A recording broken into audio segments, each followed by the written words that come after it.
Anabel Hernández. Y María Idalia Gómez. En Aristegui Noticias. Bueno, pues vamos a hablar con Anabel. Buenos días, bienvenida. ¿Cómo te va? ¿Qué tal, Carmen? Buenos días. Buenos días. Buenos días, gracias por estar aquí. Maridalia, ¿cómo estás? Buen día. Muy buen día, Carmen. Anabel, muy buenos días. Y a la audiencia, muy buenos días. A las dos, gracias. Muchos temas, pero bueno, propone Maridalia detenernos en esta lista del Tesoro, lo que comunicamos ayer, un documento que se emitió por parte del Tesoro de los Estados Unidos que puso nombres, apellidos, Cártel Jalisco, Nueva Generación, habló del Rancho Izaguirre, habló de la muerte de la influencer Valeria Márquez, en fin, ¿qué te dice, Maridalia, este documento que se dio a conocer en México, que se le preguntó a las autoridades de Jalisco que qué decían de todo esto, que decían nosotros no tenemos esos nombres en nuestras investigaciones, vamos a preguntar? Dimos el mensaje que nos mandaste vía WhatsApp, que te aprecio, donde nos dabas cuenta de la naturaleza y el alcance que puede tener un informe como este del Departamento del Tesoro de los Estados Unidos. Cuéntanos bien.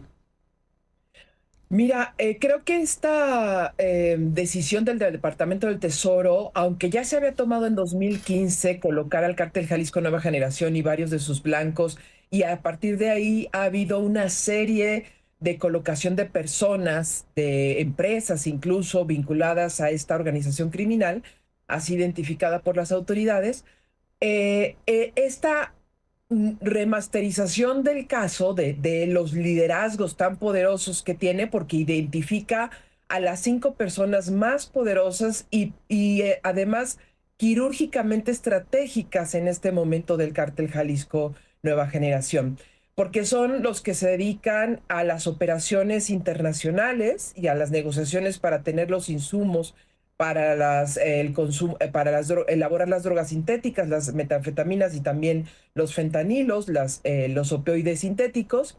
Y adicionalmente, el grupo que comanda tanto la zona del Pacífico, que se ha apoderado del territorio y además no solo se ha apoderado, sino tiene los laboratorios, los múltiples laboratorios, sino también quienes operan en el centro del país, y que otro más que comanda o tiene liderazgo armado, digamos, que ha creado todos estos grupos paramilitares que están operando, que ha contratado, como se ha dicho en los últimos días, a militares, exmilitares de diferentes países, principalmente sudamericanos, y a quien es el reclutador, a quien engaña a las personas para que sean reclutadas o no. Las incluye por su voluntad.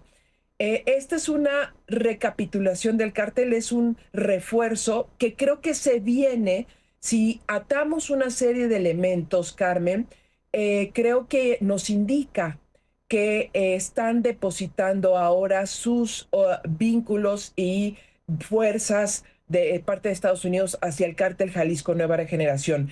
El informe de la DEA, que es uno de los que respalda la lista del Tesoro, indica que tiene presencia el Cártel Jalisco en 40 países y en los 32 estados de nuestro país, con presencia fuerte en por lo menos 20.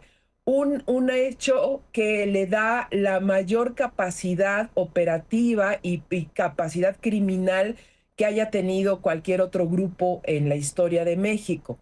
Por el otro lado, lo acusa directamente el informe de no solo transportar el fentanilo, sino una diversidad de delitos que ya hemos visto y que ya hemos platicado con Anabel, contigo, y que incluso con otras personas tú has desglosado en el programa, sobre el huachicol de gas, de petróleo, también trata de personas, migración, en fin, una variedad.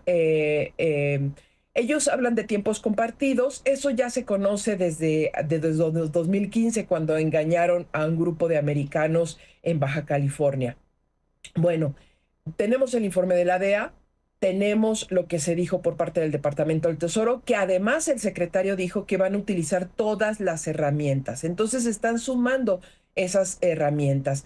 Estamos viendo que la DEA es una de las principales agencias que está tras este grupo, pero tenemos otro dato que me parece muy importante y redimensiona, y por eso es más extraño que las autoridades no hayan atendido inmediatamente los nombres de las personas que fueron designadas.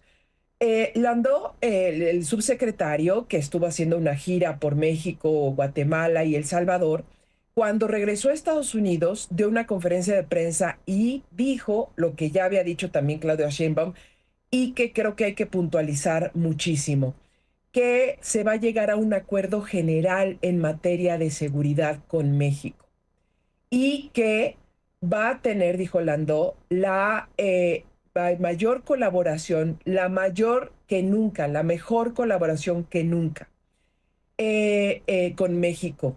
Esto y significa o se traduce en que hubo una negociación de altísimo nivel, porque esto se habló después de que Landó visitó a Claudia Sheinbaum, a la presidenta, en Palacio Nacional, y nos habla de un paso más en donde Estados Unidos podría tener mayor participación e injerencia en las operaciones. Es decir, habrá que esperar porque habló de que en los próximos meses vendrá toda una comitiva del gobierno de Estados Unidos para la firma de este acuerdo general. Es decir, Estados Unidos está armando la estructura legal que le permita actuar tanto en su país como extraterritorialmente contra los grupos criminales que ellos identifican tienen presencia en México.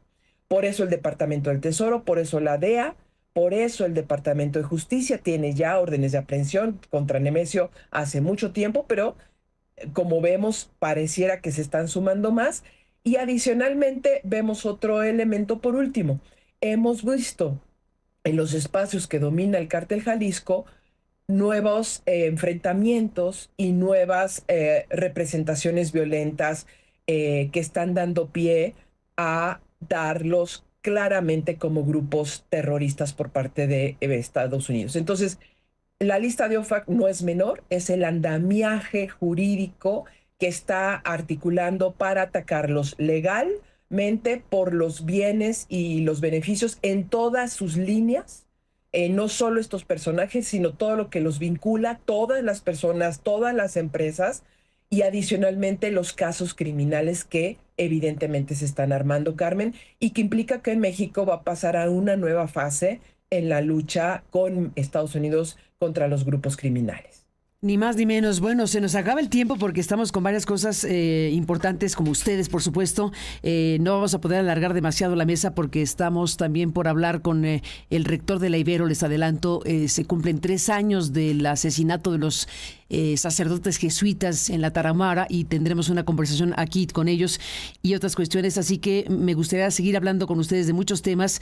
Tenemos varios, Anabel, te doy a elegir en todo caso lo que tú propones, que es seguir hablando con lo que dice Maridalia respecto al tema del Departamento de Tesoro, o bien hablar del asunto que tú propones, es las impugnaciones a la reforma al Poder Judicial y otros temas. Pero dime tú, Anabel, ¿cuál de los temas nos detenemos?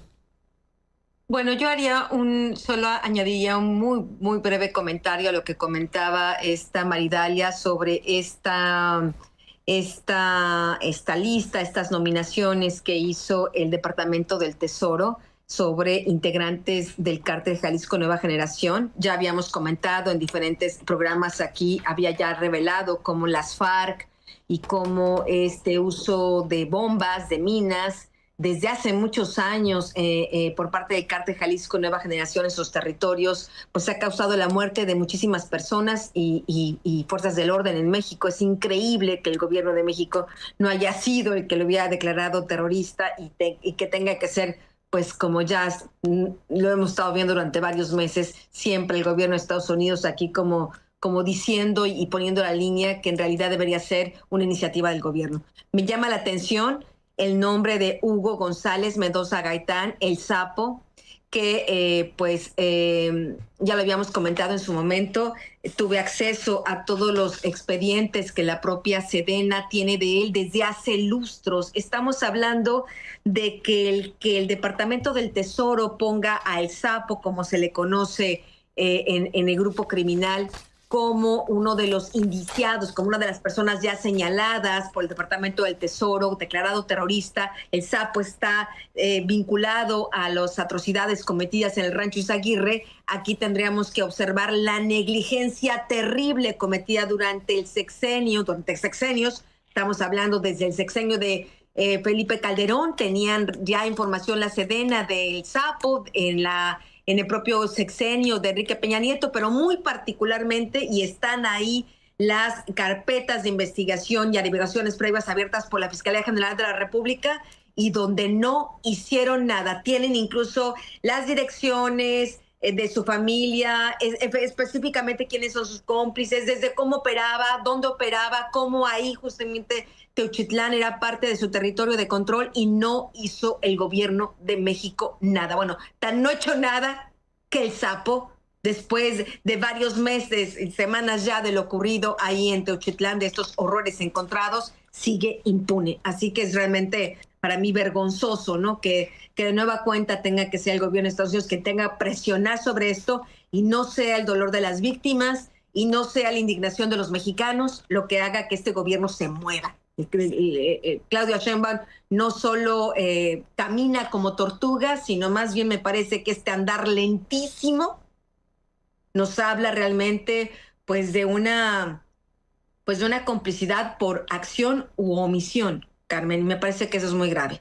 Y solo quería comentar también sobre el tema de estas impugnaciones al Poder Judicial, Carmen. Está todavía...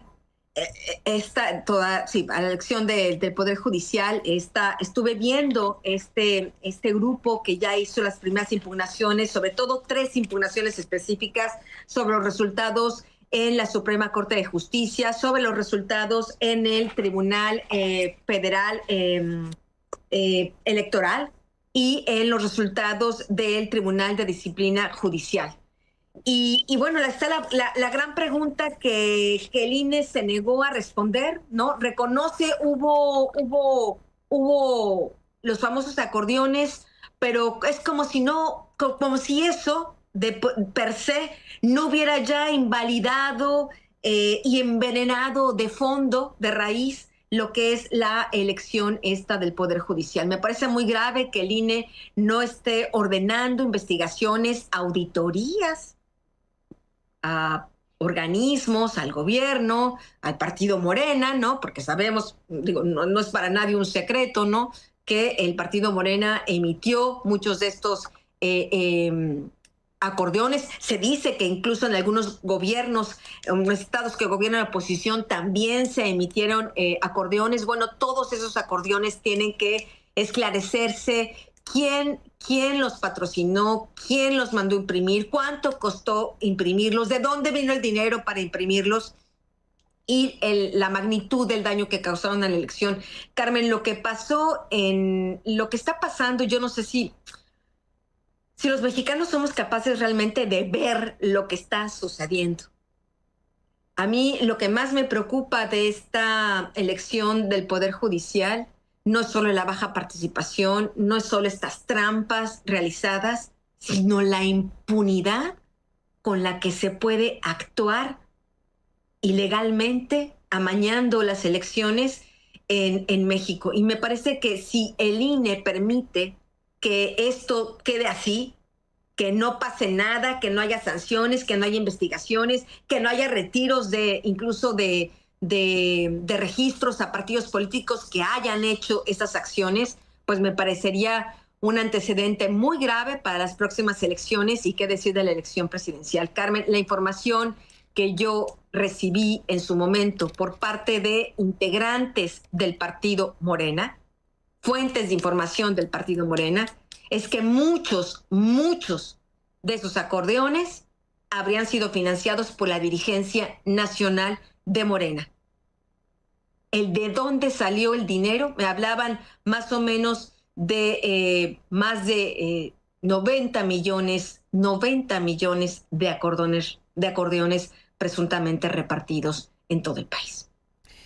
Ni más ni menos, el tema de los acordeones pues es principalísimo para hablar de lo que ha ocurrido con esta elección judicial. Anabel, seguiremos hablando, si me lo permiten. Gracias a las dos por tener estos temas aquí. Sin duda muy importante esta discusión y este análisis del documento del Departamento del Tesoro con las asignaciones hechas a estas personas del Cártel Jalisco y lo que representa. Y desde luego hemos seguido de cerca y seguiremos lo que está planteando Anabel sobre estas impugnaciones pues formales ante las autoridades correspondientes de quienes están impugnando la elección judicial en México.